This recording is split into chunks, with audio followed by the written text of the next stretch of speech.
When the universe presents you with an opportunity,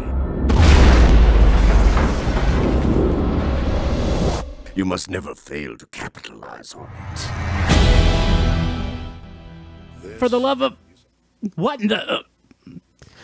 Half-completed bellows of frustration, sounds of anguish, and the repeated exclamation of, "I quit!"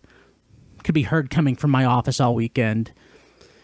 No, I didn't have an advanced screener of Transformers 4 Age of Extinction. I was playing Transformers Rise of the Dark Spark on Xbox 360. This is our darkest hour. The Autobots are on the verge of defeat. A new golden age is upon us, Optimus. The age of the Decepticon. Autobots, we must prevent the Decepticons from getting the dark... I really enjoy what I've played of the last two games in the War for Cybertron series. I worked my way through War for Cybertron, and I really enjoyed it. Fall of Cybertron, though, has unfortunately been brushed aside and pushed farther back in my queue, though, thanks to my late-acquired addiction to Skyrim. It's not Fall of Cybertron's fault. I mean, it's a darn fine game in its own right, and by reputation alone, it's the best Transformers video game of all time. But I've been hooked by Skyrim. Fall of Cybertron will be revisited and completed, I promise. When Rise of the Dark Spark was first unveiled at Toy Fair 2014, I had some concerns. I mean, it was, by all accounts, a Transformers movie game with the War for Cybertron universe tacked on. Rise of the Dark Spark has so far proven to be a disappointing entry in the War for Cybertron series. It's developed by Edge of Reality and not High Moon Studios, the developer of the previous two games in the series. High Moon's status seems to be a little unclear at the moment. Its website hasn't been updated in more than a year.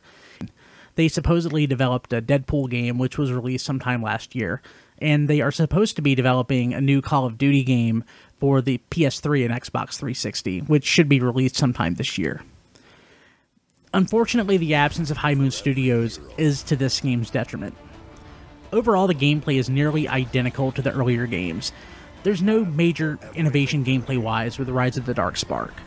In the game, you play as characters from War for Cybertron, Fall of Cybertron, and the new movie, Transformers 4 Age of Extinction. Enemy encounters are tedious and frustrating. Obstacles must be passed by defeating enemies and performing mundane, unimaginative, and often frustrating tasks. Early in the game, for example, you play as War for Cybertron Soundwave, and you have to eject Rumble so that he can navigate his way through a conduit to disengage locks, which obstruct your way.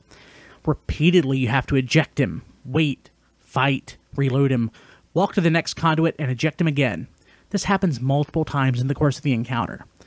The whole game is full of these obstacles and their boring and tedious solutions. The graphics and sound are passable. I didn't expect a lot in that respect, and the game delivered. On Earth, textures can be flat and boring. Levels taking place on Cybertron bear the familiar look of previous games. The voice acting is lifeless and repetitive. Earlier games in the series felt alive. The voice acting in Rise of the Dark Spark is sort of dead and lifeless. It's more dark and less spark. The game is very much a movie tie-in, albeit with a different plotline. If you want to engross yourself in the next game in the War for Cybertron storyline, then you'll probably want to wait for the next game in the series. Rise of the Dark Spark has one goal, and that's to cross-merchandise. If you can't get enough Transformers video games, and you've played them all, that's including Transformers for the Famicom and Famicom Disk System, then you might want to pick up Rise of the Dark Spark. Be warned, it can be frustrating. There are some encounters in which you'll be attacked and you'll never see who did it, and you're hit 2 to 3 times and you're dead. But the game does include new Transformers fiction. If you're a certified Transformers nut like we are, maybe it's worth your time. If not, then I would skip. You might want to wait for the next War for Cybertron game, when and if that ever happens. Overall, we give Rise of the Dark Spark a 5 out of 10.